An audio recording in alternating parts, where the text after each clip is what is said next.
Well, welcome to the Shelby Police Department. If you want to come with me, I'll give you a tour of the place. Okay, this area in here is right inside the back door, right inside the employee's entrance. This is where we bring our cars in, bring them in here to wash, change light bulbs, do some light service on them, whatever. Area over here, you see a bunch of items there. Those items are actually evidence. They were taken several months ago. You can see about the only security we have for those items is that police line tape. If you can pan back through the warehouse back there, you can see area back there that we do not use. That is warehouse space that's used by the company. That we 3 dock doors back there. They bring trucks, they load, they unload. They conduct warehouse business back there. This large green shipping container, we rent this by the month. In there, we store evidence of all kinds. About the only thing you're not going to find in there is dangerous items like explosives or things like that. Those are items we don't store on site here, but there are weapons in there and drugs in there and that kind of thing. These lockers along the outside here are temporary storage for evidence. Officers bring evidence in. The only way we have to hand them over to the evidence custodian is to secure those in those lockers. They put the evidence in there, they lock the lock, and the only one that has the key then is the custodian of the evidence room. This area over here is our book-in area. We also use it to store. We do fingerprinting here, take mug shots here. As you can see, there's our backup power supply. These records used to be stored in a very large storage area on the upstairs of the old police department. These records go back many years. These storage racks also serve as walls for our locker room, so you'll get to see the back side of those in a little bit. It's kind of a dual purpose room here. It's a pretty nice room. We use it for interviews. We have folks come in here, we conduct interviews in here, question both suspects and witnesses. The downside of that is this is the only room that we have that's suitable for that purpose. We have it set up in a way that we can videotape and audio tape witnesses and victims in here, but you can't have them both in this room at the same time. That's why it's important that we have 2 areas or multiple areas like that so that we can do that. This is our armory. We have 2 of these. These are cabinets that we got from a local business. We store firearms in them. They are locked. The only way to access them is with a key.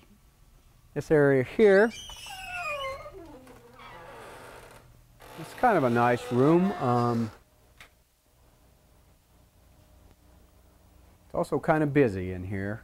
We have several computers up and running in here that do a couple of different things. Download video from our vehicles. We also have our security camera system in here. We keep computer backup things in here, and we also do little evidence work here. And this is also a charging station for everybody's radios and flashlights and that kind of thing. This room gets used a lot. There's a lot of traffic in here. The officers are in and out of here a lot using all these things. This is the captain's office. There are 3 captains here, and they share this space. Each one has his own little area set aside. They each have their own file drawer or cabinet or whatever to keep their things separate from the other 2. It's not a very big office. It does work. This is the other half of the armory that you saw outside there. Again, we have weapons secured in there. Same kind of situation. It's bolted to the wall. So my office also serves as kind of a storage area. You know, things we don't have a place for that can be secured go in here. This is where we did the videotaping earlier, in this area here. These lockers were salvaged from the old police department. It's pretty much basically the only thing we got out of there that took a little cleaning to get those back out here and get them usable. But that's it. You stand in here, and as you look around, you can see, you know, what everybody else sees when they come in here. It's, you know, you get a warehouse on that side and record storage on that side. Anybody in the warehouse certainly can see in here, and guys in here can see out into the warehouse. It's not a very comfortable situation to be in. This is not a very accessible area.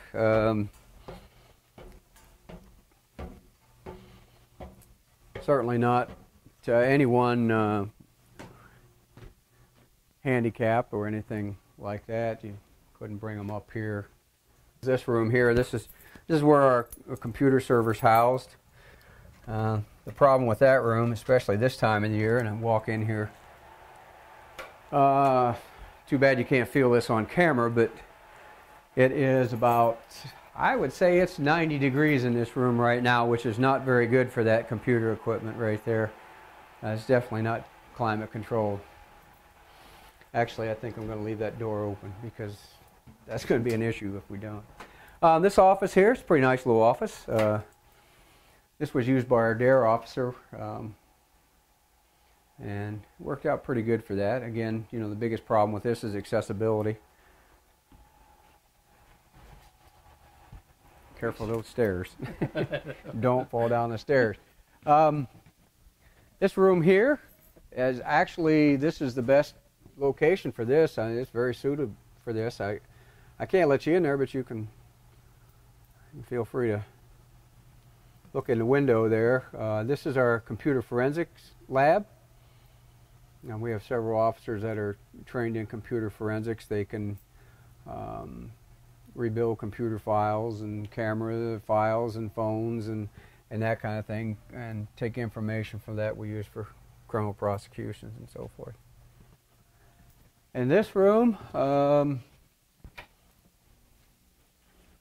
this would be a nice boardroom or something. Actually, it's we use it for training. None of the furnishings in here are ours.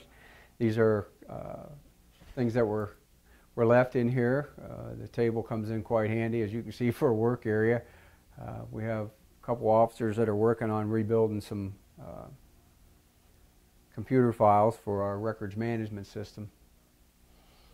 So it does come in kind of handy for that. It's quiet up out of the way, nobody bothers you up here, kind of thing. But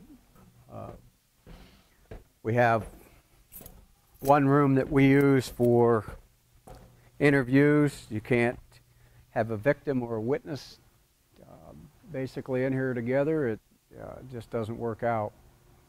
This is an area, a work area that our patrolmen use.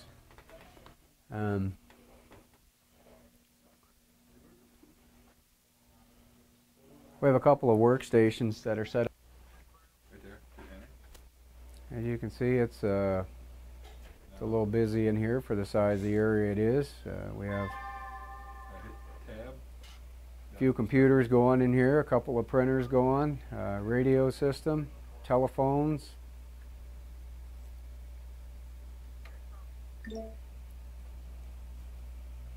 Very difficult to work with when you have a situation like we did a few weeks ago. We had that flood situation in the end of February.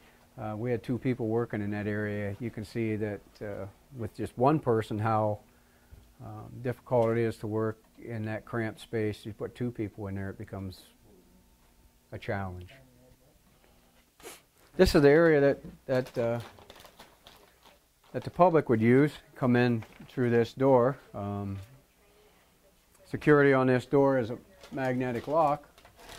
which is okay. You know, you keep people from pulling the door open. The only problem with that is the door's made of glass. Haven't had any issues yet with that, but there's the potential there that it could be.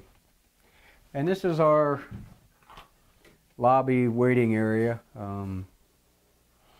As you can see, kind of difficult to separate people out in here. It's a little close.